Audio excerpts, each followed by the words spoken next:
he made the impact. You know why? Because he is a living, breathing, walking representation of a guy who was a legend without a Super Bowl ring. So these guys are sitting back. Lamar Jackson is already getting criticized for not taking that extra step in the playoffs and making it to a Super Bowl. He's looking at a dude every day walking into his facility saying, holy smokes, that's Dez Bryant, who is well respected, one of the best Cowboys of all time, and he doesn't have a ring. Is that going to be me? I don't care how good I am. I don't care how many touchdowns I score. I don't care how many MVPs I win.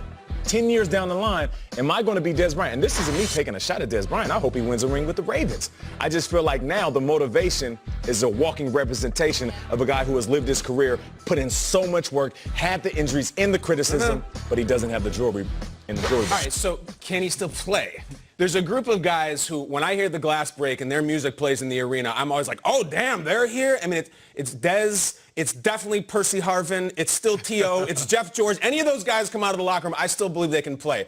I don't know if Dez Bryant's going to convert on 3rd and 8. Here's what I like about it, though, whether he's the practice squad or whether he does make the game squad.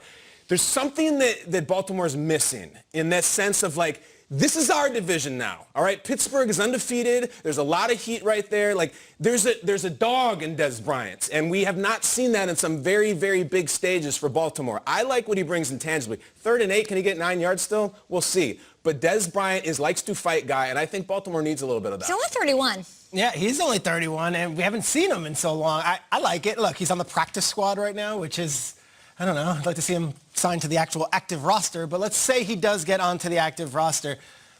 3rd and 3 from the 5-yard line in a big game, you could throw that little alley-oop pass. Dez Bryant's catching that over every single corner in the league. I don't care if he's 250 pounds and can't run anymore. He's still Dez Bryant and still has that height, still has that physicality. There's a role for him in this offense, but to Kyle, to your point, he ain't the number 1, probably not the number 2, and I would be surprised if he's the number 3 at this point. Nate, he's not like a speed guy. Like, speed is what leaves you when you age, right? When you get older in the league. Isn't the way he plays conducive to playing late, like into your 30s? Dez Bryant has never been a blazer. Yeah. He's always been a really good route runner who uses his body to catch the ball. So like Peter's saying, if you throw the fade ball, he'll go up and get it. But more importantly, if you throw a slant route, he's going to box out a dude like a power forward in the NBA, and he's going to catch the rock. I guarantee he'll make the active roster. I'm not sure what he's going to do when he gets on it, but he's a great compliment to this smile team. Going on there. Because listen, he's a great compliment. You have Marquise Hollywood Brown, who is what? The fast guy. Yeah. So if you have a guy that can take the top off the coverage, you put Dez Bryant's big frame in the slot up against small 5'10", 5'9" DBs, he's going to win that every time. I don't know. Do you think it's weird, Peter, that they would sign someone as big name and as experienced as Dez Bryant just to be on the practice squad? No, think? It's not common. That's why I'm like scratching my head. I'm like, why don't I just put him on the regular team? Maybe they want him to work for it. Yeah, I guess. Sure, but I don't think they would sign him if they weren't expecting to be on the regular. It could also be an insurance policy, because what happened last year at the end of the season for the Ravens? They were decimated by injuries. Yeah, Mark Ingram, Mark Andrews. Stash him? Guys, you stash him. Now he's sitting on practice squad. Maybe at the end of the season when they need him, Dez Bryant steps up. How good does this no delay feel?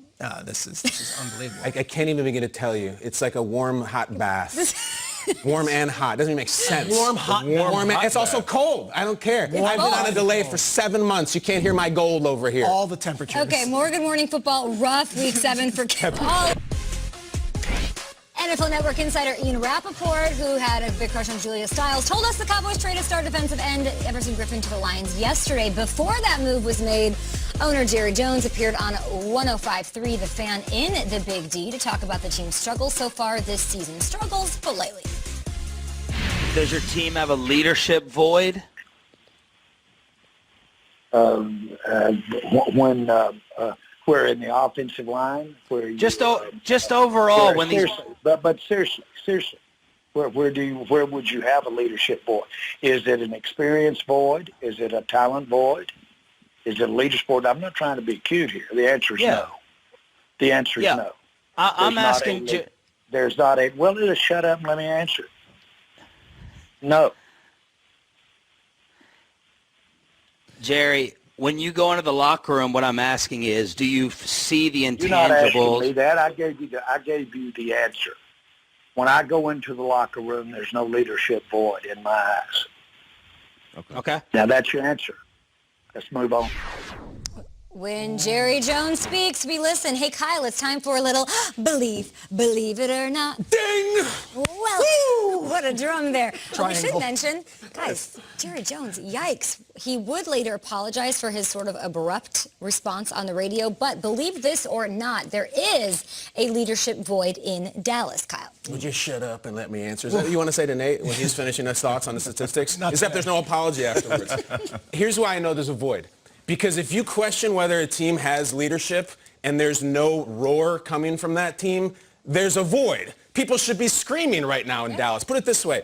If they said there's a leadership void in Philadelphia, Jason Kelsey would punch someone. Fletcher Cox would punch someone. Doug Peterson. Look around the division. Washington, what they have going on with Ron Rivera. I even think the Giants, even Saquon up in the luxury box still provides more leadership than they got going on in Dallas. Look around the team.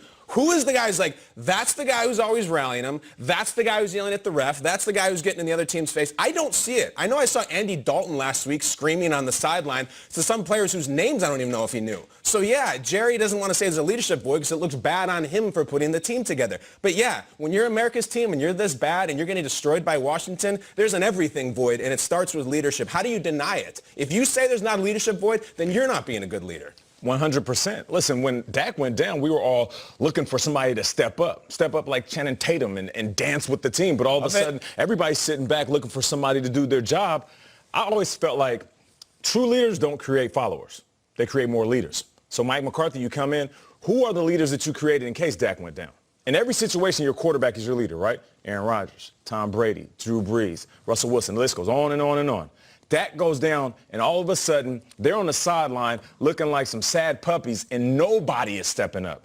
They're on the sideline. The only person that's yelling and showing emotion is Andy Dalton, who just got there. So the question is, yes, there is a void of leadership. And there should be guys. We always talk about the next man up mentality when somebody goes down. Oh, yeah, I can go up there and make a couple plays if Randy Moss goes down. But what happens when they need me to use my voice? Am I going to man up and step up? Or am I going to sit back and fade away like Homer Simpson into the bushes?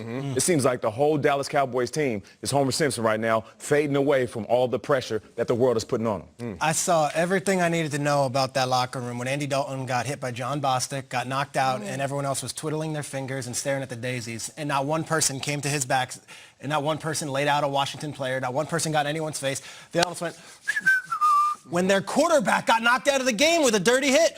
That's a leadership void. And then it goes to the coach, and I'm saying, okay, well, they're going to respond to him. He calls out the players, and the next day I don't hear anything, Kyle, to your point. Not one of them says, no, wait, hold on a second, coach. I'm a leader. Let me take this team. We always talk about it comes from the top to the bottom. Look, I don't care if it's Andy Dalton, Ben DiNucci, or anyone. Your quarterback gets laid out. Someone needs to do something afterwards. It's a hockey mentality. You take out my center. I am going to take care of him. I got his back.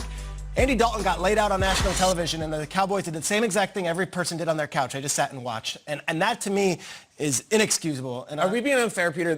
There's some veterans on that team, guys like Sean Lee, some of the linemen, guys who've been around forever. Are we overlooking them, and maybe they do more than we're seeing on the sideline because they didn't punch someone? Is that unfair? I would have liked seeing someone punch someone. I did, too. A little bit of fight. Expect it to be Ben DiNucci?